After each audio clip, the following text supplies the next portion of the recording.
Hello, dear students, good afternoon. Myself, Dr. Ashish Garg, Associate Professor in Chemistry, RN Ruiya, Government College, Ramgarh Shekhawati, Sikar. बच्चों, BSc part first में this lecture is for BSc part first, Organic Chemistry.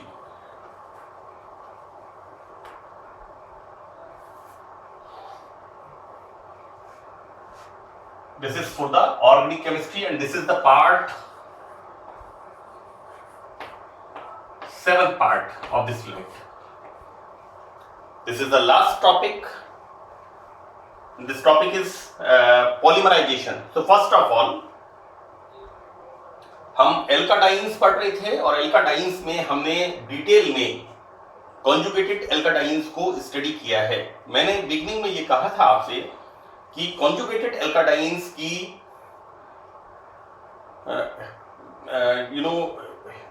Human beings के लिए बड़ी important utility है.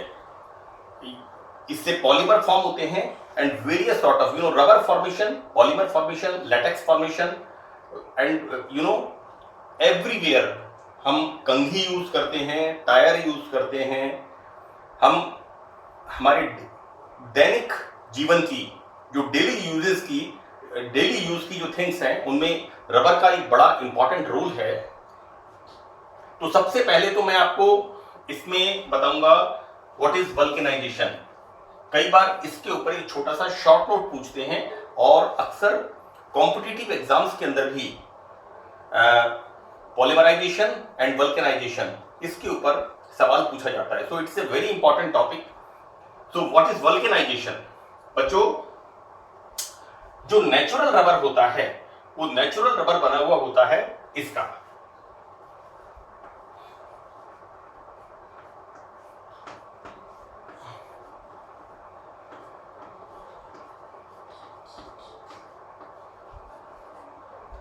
Natural rubber इसका बना होता है. मैंने आपको बताया था आइसोप्रीन, 1,3-ब्यूटाडाइईन and isoprene. So this is ये सिंगल यूनिट है नेचुरल रबर की, जो प्राकृतिक रबर हमें मिलता है उसके अंदर. That is polyisoprene. This is isoprene and formation of polyisoprene. We use 1,3-ब्यूटाडाइईन and formation of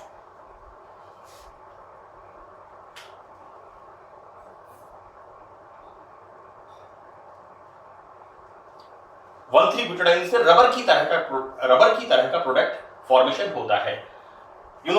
surgical gloves, syringes, number of things everywhere. हम अपने जो भी दैनिक डेली रूटीन की चीजों में सो दिस इज द स्टाइलिन.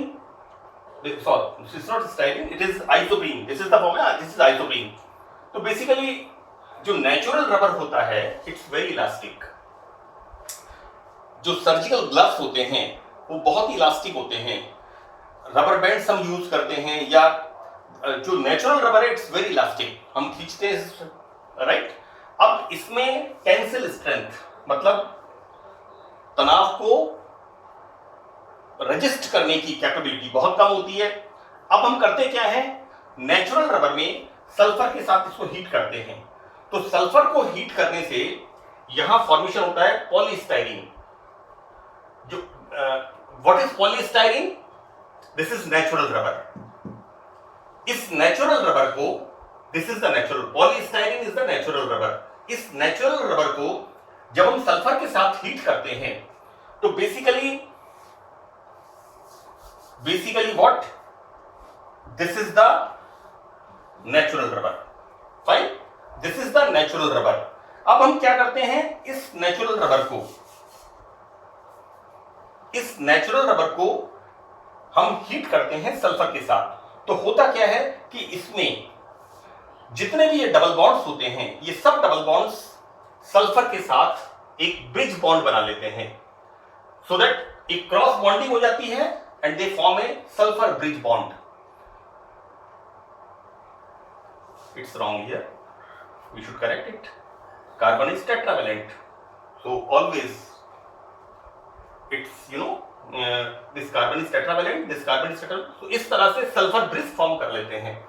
और ये प्रोसेस, ये जो क्रॉस नेटिंग है, ये तब तक चलता रहता है जब तक कि नेचुरल रबर के अंदर जितने भी डबल बॉन्ड्स होते हैं वो खत्म नहीं हो जाते और एक क्रॉस नेट बन जाता है। And this process is called vulcanization. बच्चों,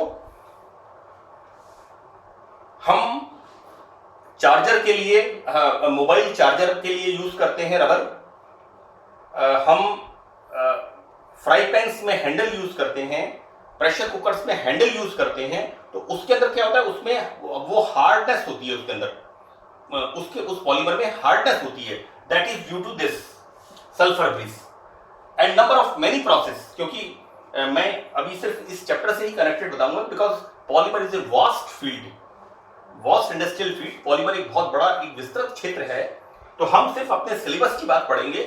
तो सबसे इंपॉर्टेंट चीज एक प्रोसेस है वल्केनाइजेशन, जो कि कॉम्पिटिटिव एग्जाम्स के लिए और इसके लिए बहुत जरूरी है। सो दैट नेचुरल रबर किसका होता है, दैट इज पॉलीआइसोप्रीन। आइसोप्रीन मैंने आपको बताया है, इसको हम एन कर देंगे, this is polyisoprene. This isoprene, this polyisoprene react with sulphur, इसको हीट करते हैं एंड फॉर्मेशन ऑफ दिस, यहां पर एक प्रोसेस होता है भंजक आसवन, that is destructive distillation, destructive distillation, Hindi में इसको कहते हैं भंजक आसवन। The process is destructive distillation by which we got this cross net polymer, and this cross net polymer is having very strong tensile strength. So this is called vulcanization. So it's a very important part in this chapter. Now next, मैंने आपको बताया था physical properties में 1,3-ब्यूटाडाइईन का boiling point होता है -4.4, it's a colourless gas, while boiling point of isoprene is 34 degree centigrade, यानी एक मिथाइल ग्रुप आ जाने से बॉइलिंग पॉइंट में इतना फर्क आ जाता है। ओके, सो दैट मतलब यहां पर जो हम रबर की क्वालिटी या रबर की वैरायटीज जो बनाते हैं वो इस पर डिपेंड करता है कि हम कौन सा, किस प्रकार का 1,3 that is conjugated alkadine use कर रहे हैं। Now I started here, this is the part 7 of alkadines and the last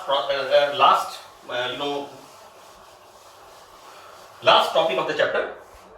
बच्चों, so we start now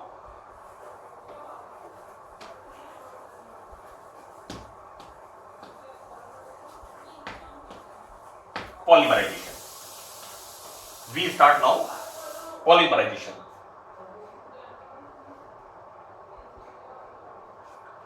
That is 1,3-butadiene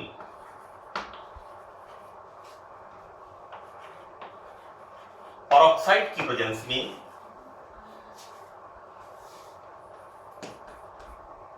peroxide की उपस्थिति में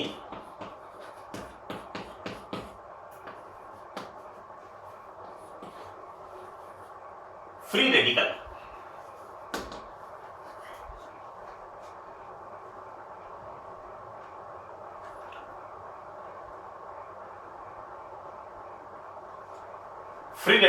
polymerization,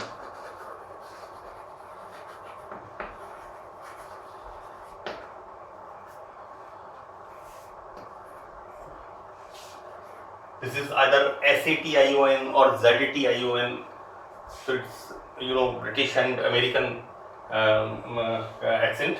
So free radical polymerization द्वारा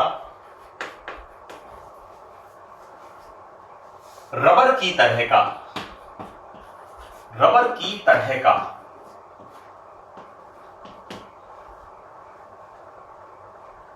उत्पाद बनता है।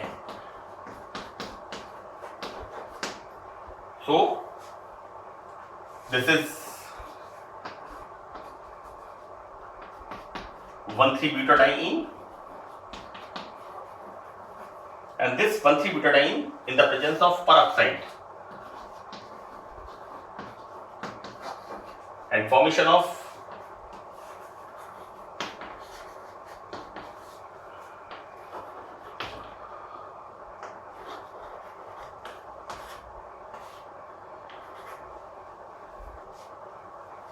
So this is the, what we can say, polybutadiene. It's the rubber sort of compound. Now one more thing is here.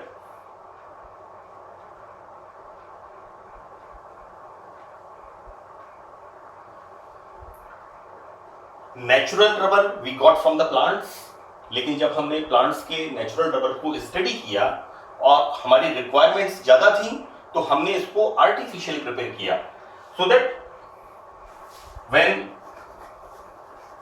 Isoprene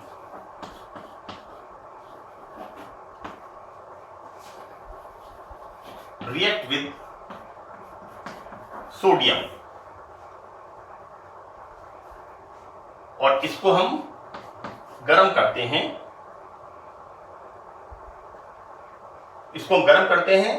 so this gives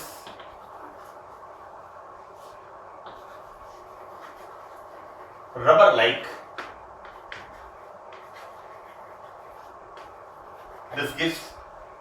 rubber जैसा एक पदार्थ इसके अंदर हमें मिलता है। तो इसमें होता क्या है,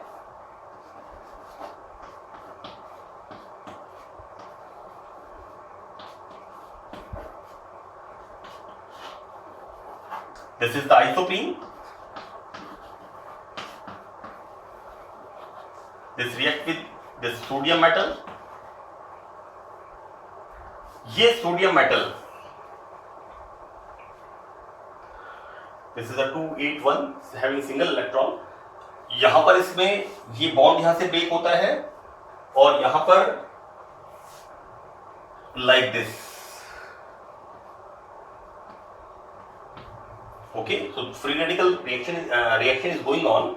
यहां बनता क्या है, NaCH2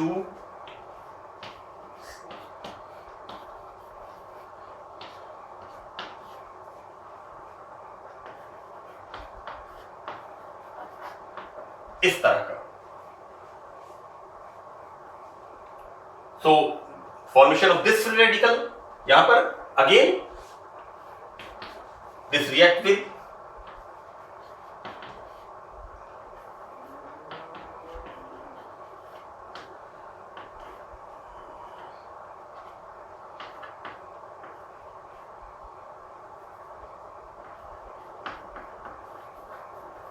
again this react with this, यहां पर वापस same reaction, chain reaction, so this is so first of all formation of free radical, and the formation of free radical then chain propagation process, श्रृंखला संचरण पद start हो जाता है और जब तक ये आइसोप्रीन रहता है ये फ्री रेडिकल कंटिन्यूअस रिएक्शन करता रहता है and formation of this type of compound.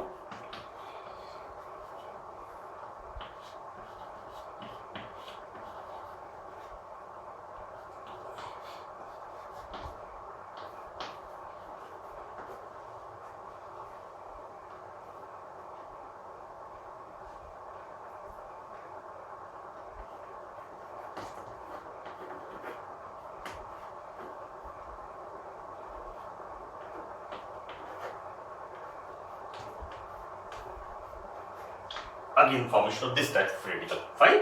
So it is started like this, this is the formation of free radical, it reacts again another molecule, now this further react with another molecule and chain इसमें बनती जाती है और rubber की तरह का product इसमें formation होता जाता है।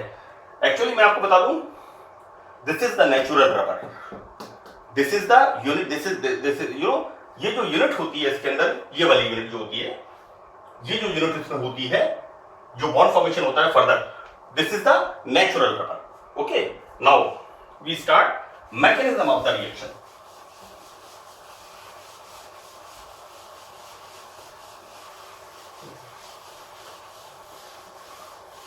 What is the mechanism? आप लोगों ने 12th स्टैंडर्ड में डिफरेंट सॉर्ट ऑफ रिएक्शंस के बारे में, मुक्त मूलक अभिक्रियाएं, nucleophilic addition reaction, nucleophilic substitution reaction, electrophilic addition reaction, electrophilic substitution reaction, replacement reaction, rearrangement reaction, so various sort of reactions you studied earlier in the 12th standard, so it's a sort of free radical reaction। यहां पर mechanism, first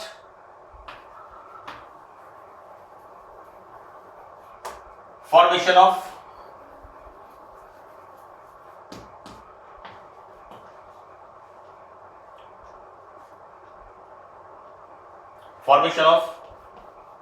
free radical.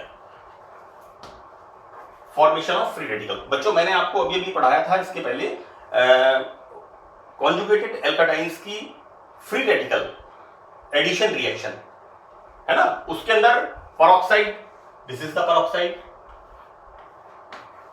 This is the peroxide. अब यहां पर क्या हो रहा है, homolytic fission, homolytic fission in the presence of sunlight or UV light, whatever it is.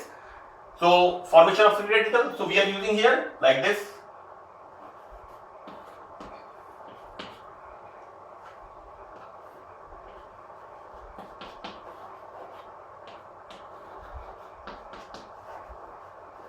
This is 1,3-buta.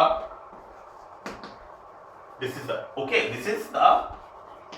free radical. This is the free radical. Now what will form? This is ROCH2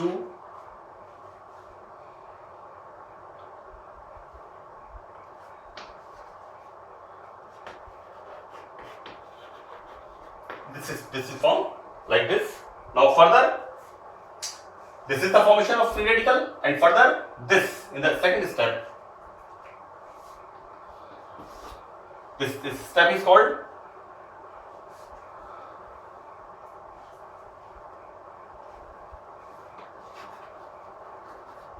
chain propagation. Hindi पे कह देते हैं श्रृंखला संचरण पर, formation of this sort of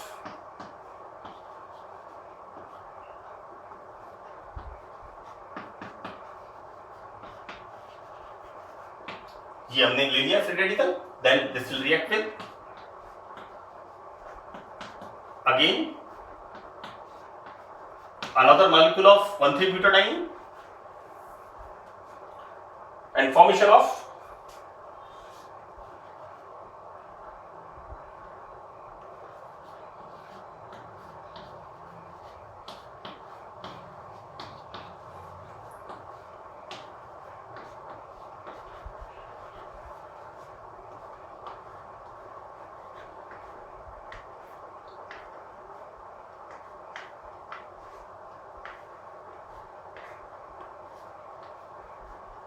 formation of this.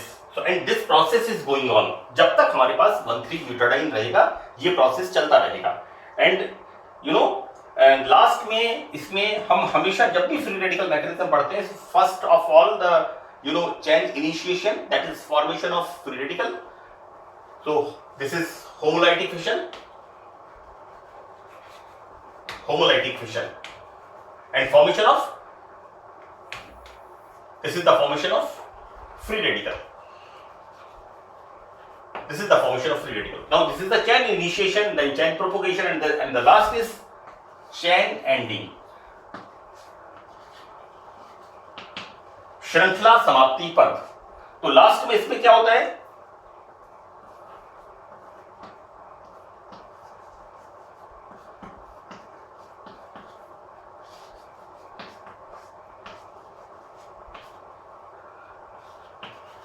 and what we can say like this is n number of, so this is the formation of polymer, and this is, हम इसका एक नाम दे देते हैं, this is called Buna S. This is called Buna, so called Buna, not Buna, this is called Buna rubber. This is Buna rubber.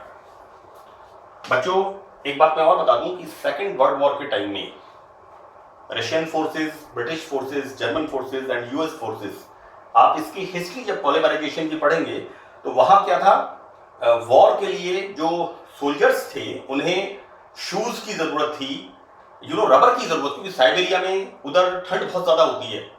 तो due to बहुत ज्यादा minus में टेम्परेचर होता है, और उससे प्रोटेक्शन के लिए जितने भी बुलेट प्रूफ जैकेट्स हैं उनमें रबर यूज होता है, शूज में रबर यूज होता है, और rubber is using everywhere, bags formation में यूज होता है। तो सोल्जर्स जो आर्मी के लिए जरूरत हुई तो उस समय अलग अलग गवर्नमेंट ने अलग अलग तरह के रबर बनाए। ब्रिटिश गवर्नमेंट ने रबर बनाया, that is called Buena rubber, British government rubber.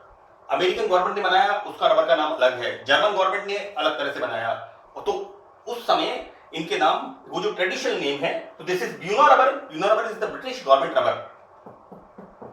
तो इनके इस तरह से ट्रेडिशनल नाम दे दिए गए थे। उस समय बहुत ज्यादा जरूरत थी रबर की, और रबर की उस समय एक तरह से हम कहना चाहिए जैसे रिवॉल्यूशन हुआ उस समय, और अलग अलग वैरायटी के जो रबर्स थे उनका फॉर्मेशन हुआ। Now this all about the polymerization. अब बच्चों इसमें पॉलीमराइजेशन एक बहुत इंपॉर्टेंट पार्ट है। ये आपके आगे फर्दर कॉम्पिटिटिव एग्जाम्स के पॉइंट ऑफ व्यू से भी बहुत इंपॉर्टेंट पार्ट है। एक इसमें है स्ट्रक्चर ऑफ नेचुरल रबर। मैं इसको शॉर्ट में आपको बता रहा हूं कि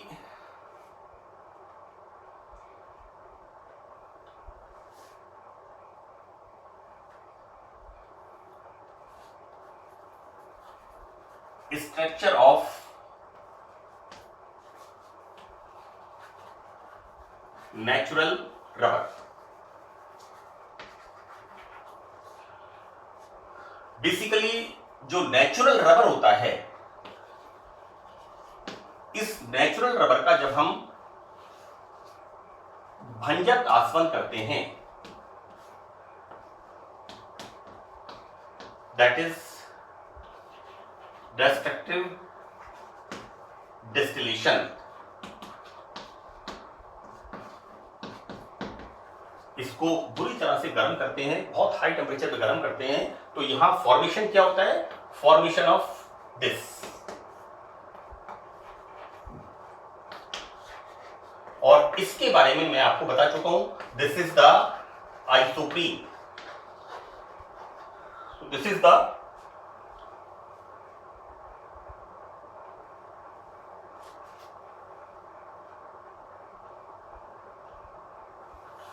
दिस इज द आइसोप्रीन, है ना। तो अब यहां पर हमें यह बताना जरूरी है कि हम जो आइसोप्रीन लेते हैं, आइसोप्रीन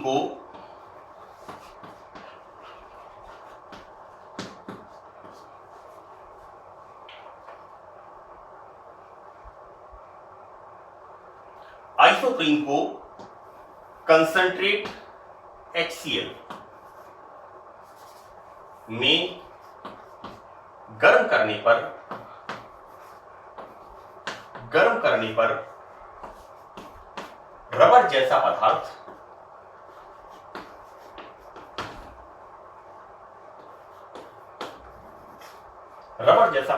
बनता है। रबर जैसा पदार्थ बनता है। बच्चों बेसिकली क्या होता है, इसके दो तरह से इसको हम बनाते हैं। एक तो हम इसमें लिखते हैं इस तरह से,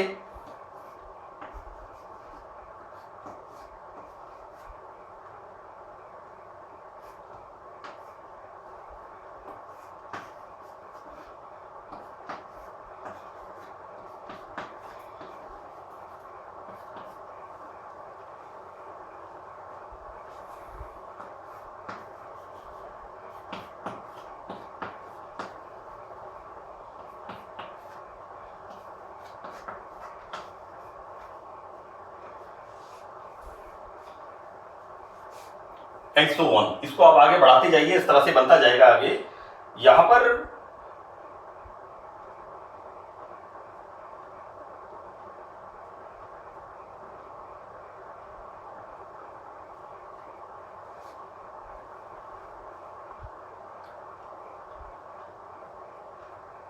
okay, so this right here. So इसको हम क्या करते हैं, हीटिंग विद कंसंट्रेट HCl। ठीक है, यहां क्या होगा,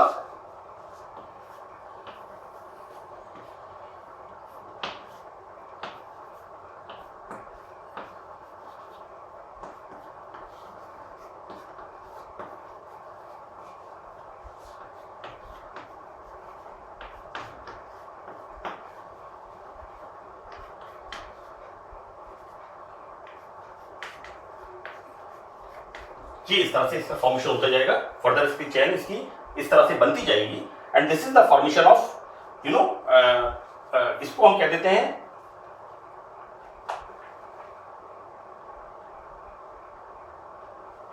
this is the structure of sis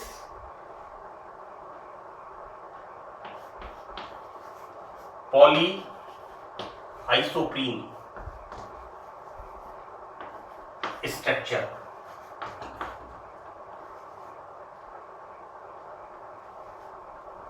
sis polyisoprene structure of natural rubber. Natural rubber का मैं आपको इसलिए बता रहा हूं क्योंकि ये आपको समझना बहुत जरूरी है। यहां पर देखो बच्चों क्या हो रहा है, CH3 एक तरफ है। अब हम इस स्ट्रक्चर में क्या करते हैं, एक और इसमें बनता है that is trans polyisoprene structure of isoprene of natural rubber. Trans polyisoprene PRENE isoprene structure of natural rubber.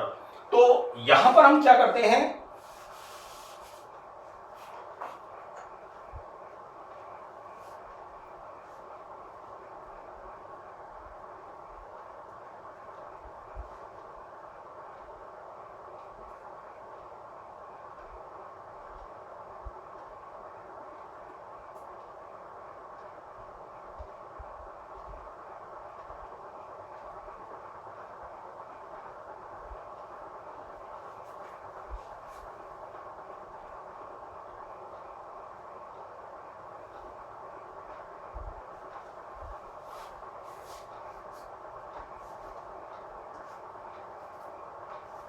we write like this, किस तरह से, इस तरह से।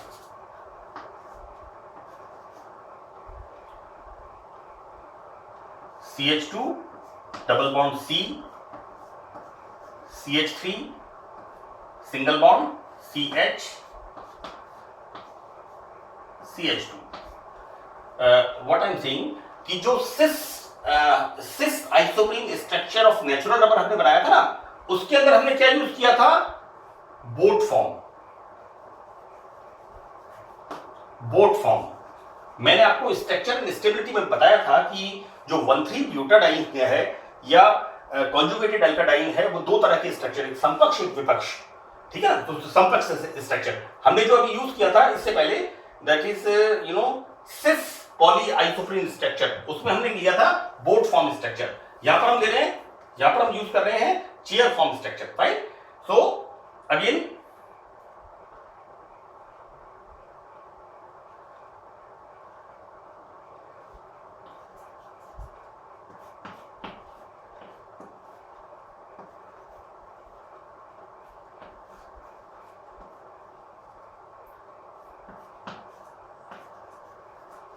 आप ध्यान रखिएगा, एक स्ट्रक्चर को आपको ऐसे लिखना है और दूसरे स्ट्रक्चर को आपको ऐसे लिखना है। यानी मैं आपको फिर बता दूं एक बार, एक स्ट्रक्चर आप ऐसे लिखना है लाइक दिस, तो दूसरा स्ट्रक्चर आपको ऐसे लिखना है।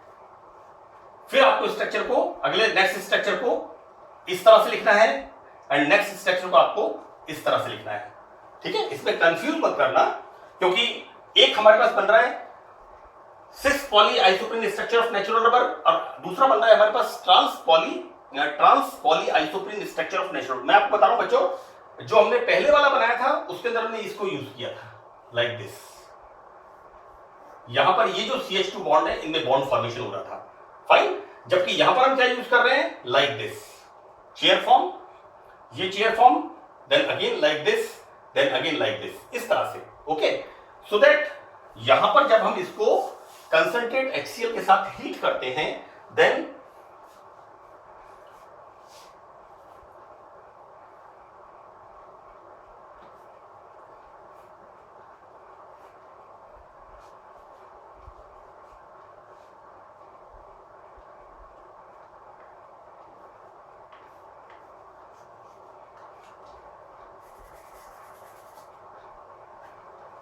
this is the formation, okay. This is CH2, then CH, double bond CH, CH2 इनमें बॉन्ड फॉर्मेशन होगा, then this again start like this and this is CH2 and further this reaction is this is called trans polyisoprene structure of natural rubber। मैं एक बार फिर clear कर दूं बच्चों, जो हमने सिस पॉलीआइसोप्रीन स्ट्रक्चर ऑफ नेचुरल रबर लिया था उसमें हमने इस तरह का स्ट्रक्चर यूज किया है आइसोप्रीन का। This is Me, this is Me, further this is Me, this is the structure, this is the isoprene, okay? While here, hope you understand, CH2 CH2, this is isoprene, Me is methyl, this Me is methyl, so we use cis polyisoprene structure of natural rubber, we use both form, while here what we use, इस structure में हमने क्या use किया है, like this is Me, again like this, again like this. It's very simple, confusion नहीं करना है।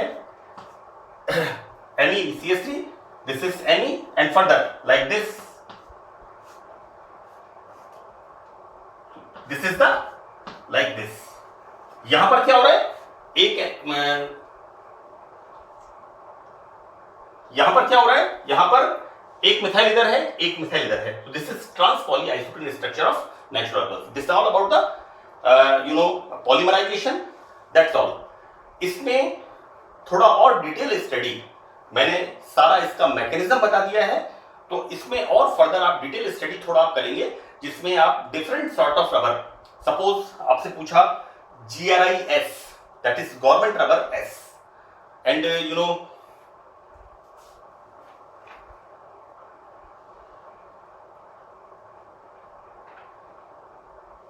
अब इनमें नाम दे रखे बच्चों, जैसे that is GRS, this is government rubber sulphur का बना हुआ। इसी तरह से इसमें दे रखा है नाम, एक नाम दे रखा है GRI, that is government rubber जिसमें आइसोप्रीन यूज किया हुआ है। तो इनके अलग अलग नेम्स हैं, वो थोड़ा आप डिटेल में आप स्टडी कर लेंगे। That's all about the polymerization. So this is very important part for मतलब आपके कॉम्पिटिटिव एग्जाम के लिए या आपके और फर्दर स्टडीज के लिए। So this is the beginning and this is the start of the बहुलकीकरण का एक ये बड़ा इंपॉर्टेंट पार्ट है। So that's all, thank you.